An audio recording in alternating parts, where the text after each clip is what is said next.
On the Road with Kelly and Bob is brought to you by Mueller Metal Roofs and Buildings. Made in America, made to last. Coming up on this episode... I went to the University of Rhode Island and I studied history there. So over the years, I started to collect presidential signatures. So today we've got a number of presidential documents, including Thomas Jefferson, Lincoln, Madison, Monroe, and others. All of these documents were in our house in Simsbury, Connecticut.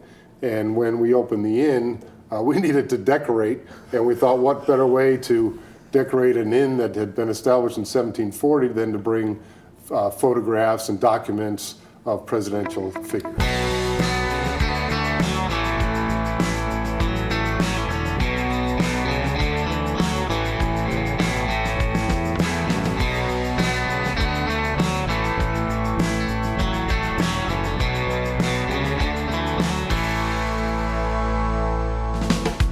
Hi, we're Kelly and Bob Phillips, and we're on the perpetual road trip of America's back roads, where the journey is always the destination.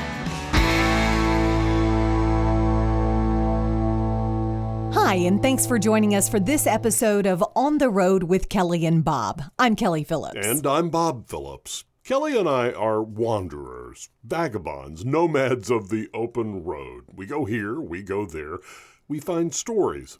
It's a fascinating life. Yes, it is. And sometimes we find stories just by asking a simple question, like the origin of the name for the inn in Rhode Island where we stopped for the night. The General Stanton Inn. So the story of the Stanton Inn really goes back to Thomas Stanton, who acquired the property in 1739.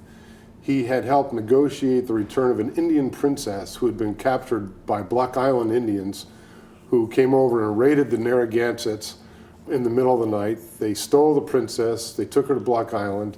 Thomas Stanton was brought in because he knew Indian languages, and he was able to serve as an interpreter and a negotiator.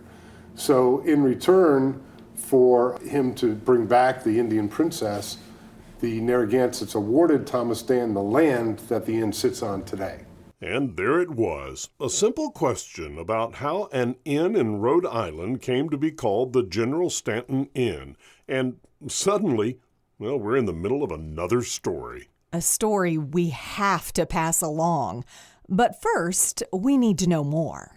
Thomas Stanton, he and his wife had a number of children, among which was Joseph Stanton. So Joseph Stanton, the first General Stanton, was born in the house in 1740. He became a general in the Revolutionary War. He ran the first militia for the state of Rhode Island. He was a close confidant of George Washington. George Washington and Stanton served together in the French Indian Wars in the 1850s. In fact, George Washington had stopped here. He had a clandestine meeting with Lafayette during the Revolutionary War to plan the defense of Newport in around 1778. Later on, after the Revolutionary War, Joseph Stanton became the first senator from Rhode Island. Before that, he had been a representative, congressional representative in the Second Congressional Congress. You would probably be surprised at how often it happens just like that. A simple question and a not so simple answer. An answer that goes far beyond our greatest expectations. George Washington was here? In a place that dates back almost 3 centuries? You've got to be kidding. No, innkeeper David Moore tells us it's all true, and he should know. David grew up in these parts, hearing those stories. I was born in Narragansett, Rhode Island, coastal community, about halfway between Newport and Watch Hill. Beautiful, small little town, about 7,000 people. Days for me as a young child were walking down to the fishing dock. We didn't have much money, so didn't even have a fishing pole, but I'd walk down to the dock and I'd find bait that the fishermen had used and thrown on the stones, and I'd find some fishing wire and I'd find some fishing hooks. I'd throw a little line in the water and I'd come home with 3 or 4 fish. It was a quiet life down in Narragansett, and since then the town's become this bustling tourist hub. Had a beach house here, and when we retired, we took on this project to buy the General Stanton Inn. It had first received guests in 1740. There were 6 families over the 300 years that had owned the inn. We became the 7th.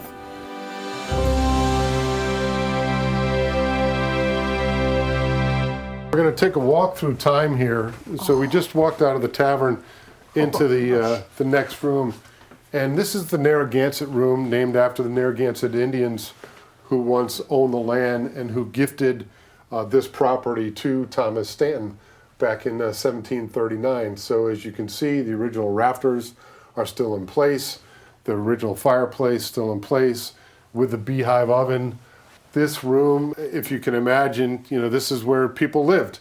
The size of the room is probably about 15 feet by 12 feet, and entire families would live in this room. And you and I are almost touching the ceiling of the tops of our heads. Yeah, right you look to be about 6'1", right? Exactly, yes. And at 6'2", you would bang your head. Yes. You're exactly right. People were much shorter back then. Do people appreciate this room? They love this room. They asked for this room by name. It's a small dining room. There's only 2 tables in here that seat 4 at each table. And you just can't find a dining experience like this anywhere. There are older restaurants in the United States, including the White Horse Tavern in Newport, but this room predates the White Horse Tavern. It very well may be the oldest dining room in the United States. It dates back to the 1650s. And there is more, so much more. David Moore has just rocked our world with stories about the inn he and his wife, Jackie, bought and restored. But it seems he is just getting started. This place is a treasure trove. Right here on the wall, it says Washington Camden Room. In 1778, General Joseph Stanton met in this room with George Washington and Lafayette to plan the defense of Rhode Island against the British. Here in this room where we're standing right now? Yeah, this is one of the things that really excites me, is to think that where you're standing, George Washington also stood. That's just an amazing feeling. It's kind of breathtaking when you think about it. It really is. And the role that George Washington had in American history, without George Washington, there is no United States. As we move through the Washington Cabinet Room, we're going to walk into the Roosevelt Dining Room. We named this dining room after Teddy Roosevelt. He was one of the 4 U.S. presidents that dined here. Sometimes you find incredible stories just by asking a simple question. Sometimes the answers to those questions weave amazing tales of our history, our beginnings, our families, our lives, our stories. And it's in those tales that we find out much about ourselves. I studied our own family genealogy. Not too far from here, a small town called Richmond, Rhode Island. My family landed in the middle 1600s. So we've got Moores that trace back to the 1600s here. I'm a member of the Sons of the American Revolution. My 8th great-grandfather, Silas Moore, fought in the Revolutionary War. So there's a deep connection to this part of the United States for us. What does that do as you're growing up and now as an adult? What does that do to a person's psyche to have that connection that far back and that historic? I think it gives you perspective in terms of where things were, what things were like, how people lived, their personal stories, their personal challenges, whether they were farmers or gamblers or fishermen. It's all still connected, right? Even 400 years later, we all still face the same challenges in life.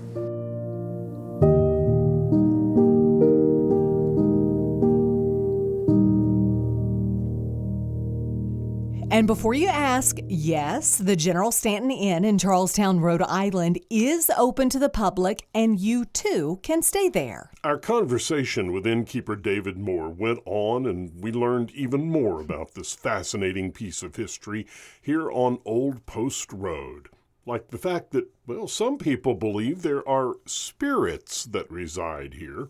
And that this place was an important stop on the Underground Railroad, with evidence that can still be seen today. The fact that what is widely believed to be the first Native American school in colonial America was built right here on these grounds. That during Prohibition, the inn became a speakeasy with gangsters and movie stars like Al Capone and Tallulah Bankhead visiting. And the personal connection, even obligation, that the innkeeper and his wife feel about their roles in making sure this story of our past is kept alive. We think it's important as innkeepers that part of the experience of staying in an inn like this is to understand the history. And so we're more than happy to share the history that we know, to answer the questions, to give tours to people that want to see the inn and experience the inn. We're caretakers in time, right? I mean, we're only the seventh family over a course of 300 years and 400 years in terms of some of the older buildings that have been on the property. So we're caretakers in time. So we're happy to share stories that we know and relay that to our guests. Do you guys love what you do now? You know, the days are long and there's a lot of challenges behind the scenes, but overall we very much enjoy what we've done here. We very much enjoy the people that we meet. At the end of the day, while you're in business to make money, we are also here on Earth to build human connections. And I can't imagine being in another vocation that offers better opportunity to connect with people than running an inn. Is there a certain type of person who appreciates this place more than others? Certainly people with a historical perspective, they seek us out online as they're traveling the United States and they want to stay in older places and eat in restaurants that have historical meaning and value. So we get a fair amount of those. But we're also located halfway between Boston and New York, not too far off of Route 95, so we're a convenient stop there. We attract a fair amount of University of Rhode Island families. We're only 10 miles from the University of Rhode Island. And of course, in the summertime, tourists come and flock down to this area. We're 2 miles from some of the most beautiful beaches in the world. We'd kind of like to keep that as a little secret. As you know, the New Jersey beaches and the Cape Cod gets overrun. Our beaches are just as nice as those, but we're a little quieter than they are. Yeah, we're not going to tell us. Yeah, don't tell anybody. Got 14 guest rooms here, all with private baths. Nobody wants to share a bath like they did in the 1700s, or even the 1970s for that matter.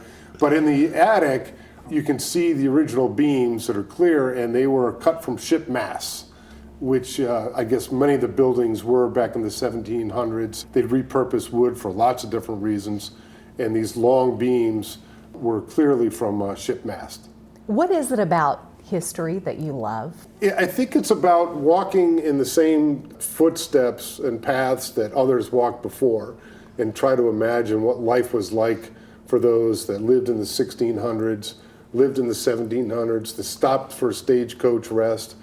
In the 1920s, this property became a notorious gambling institution. During Prohibition? During Prohibition. As they partied in, Gatsby-like fashion into the wee hours, folks like John Rockefeller were here, Diamond Jim Brady, Al Capone was here. Right here, you're in. Right here at the inn. So when we talk about doing this walk through history, we can literally trace the steps of people like the gangsters that were here in the 20s, George Washington that was here, the first George Bush trained as a naval pilot just a couple miles away from here. He stayed here. Chester Arthur was the fourth U.S. president that was here. Now, surely you don't, after all this time, have any original buildings from 1700s, do you? Well, yes, actually. So over time, the building has expanded. It's now about 14,000 square feet. But there's two original dwellings that are here. The first was a dwelling that was on the property when Thomas Stanton was awarded the land from the Narragansett Indians. It's a very small dwelling. It looks like it's straight out of the 1600s. It is out of the 1600s. It still maintains the original rafters. It's got the original walls. It's got the original fireplace, including the beehive oven. It's got a very specific aura about it from the 1600s. In addition to the small dwelling that is juxtapositioned with the family mansion that was built in 1740, We weren't sure of the date. We found land deeds from 1739, but we brought in a historical architect. Once we'd peeled back some of the layers of the wall, and especially the outside shingles, in fact, he documented the wood to date back to a period of 1740. What do you think this was used for originally? Did somebody just live here? This would have been an outpost for Thomas Stanton first. He had a trading post in Stonington, Connecticut, about 15 miles away from here. This would have been an outpost that he would have used to trade with the Native Americans in the beginning. Following that, when the family mansion was built in 1740, this dwelling was moved using logs and oxen to pull the building on, rolling it on top of the logs, and it became the family kitchen. So as you walk now into the inn with me, you can look back, you see the family kitchen, which is the old dwelling, and now you're into the original family mansion that was built in 1740. Again, you've got the huge beams that are exposed.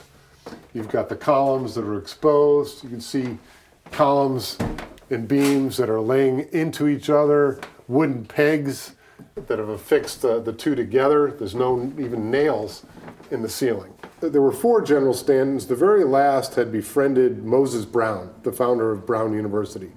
Moses Brown was known very well as one of the first abolitionists in the United States.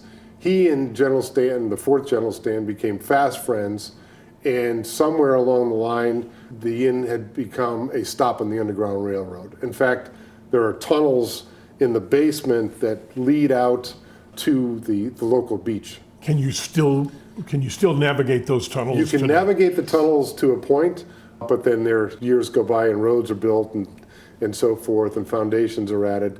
So you can only go so far in the tunnels, but they're still there. This room features a hidden staircase escaped slaves used to evade slave hunters, part of the Underground Railroad. Yeah, I'm going to open this staircase door. There was a hidden staircase here. You could see it just blends right into the wall. Oh my gosh. And that staircase was used as the slaves, escaped slaves, would descend down into the basement and then through the tunnels and eventually to safety. I thought I'd walk you into a couple of guest rooms. Okay, great. So you can get a sense of those. Every time I go through a doorway here, I feel like it's a time tunnel.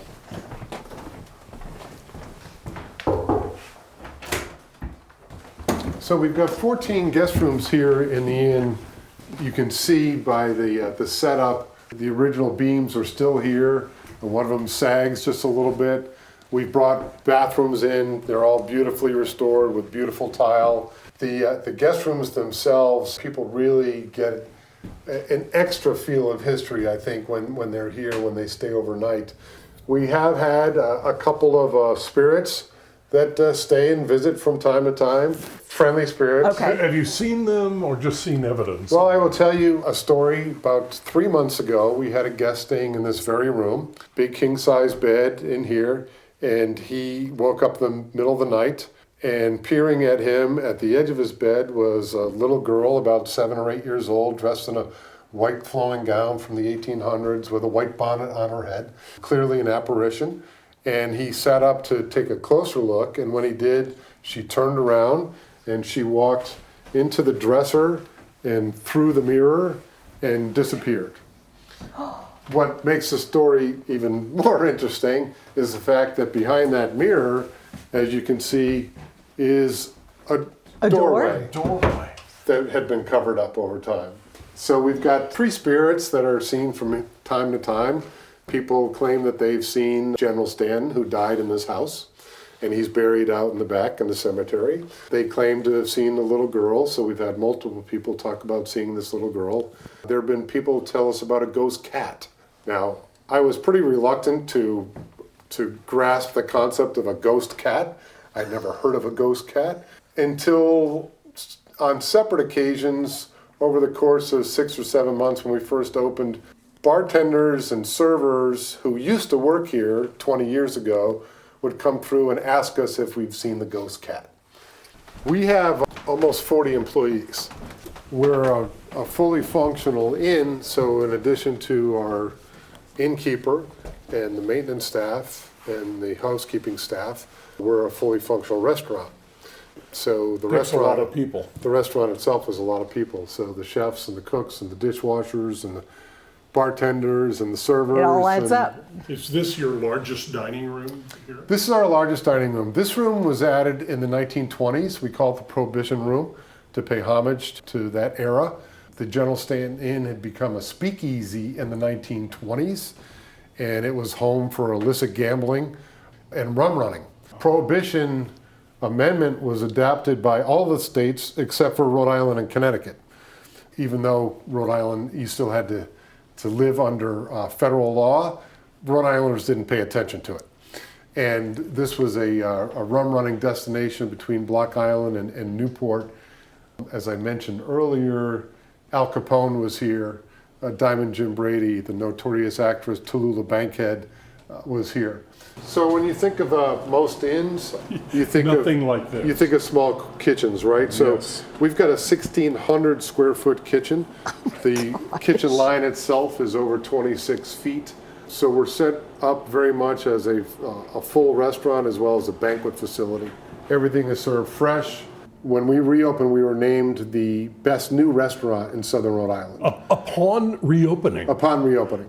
And our mission was, when we reopened, was to establish ourselves as a fine dining institution here in Southern Rhode Island, and we felt to build a reputation quickly, we needed to do that with food. Being a historic inn wasn't going to be enough to attract the number of visitors and tourists that we were looking for, so we really thought it was important to establish a reputation by serving great food, having great service, and opening in that way.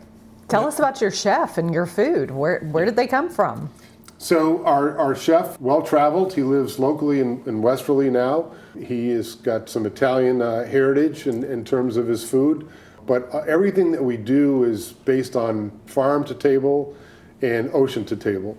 We are so fortunate to live right on the Atlantic coast, and so our seafood is all fresh. And, so we've got, it's fresh swordfish, fresh lobsters, fresh cod, fresh calamari, fresh clams, fresh oysters.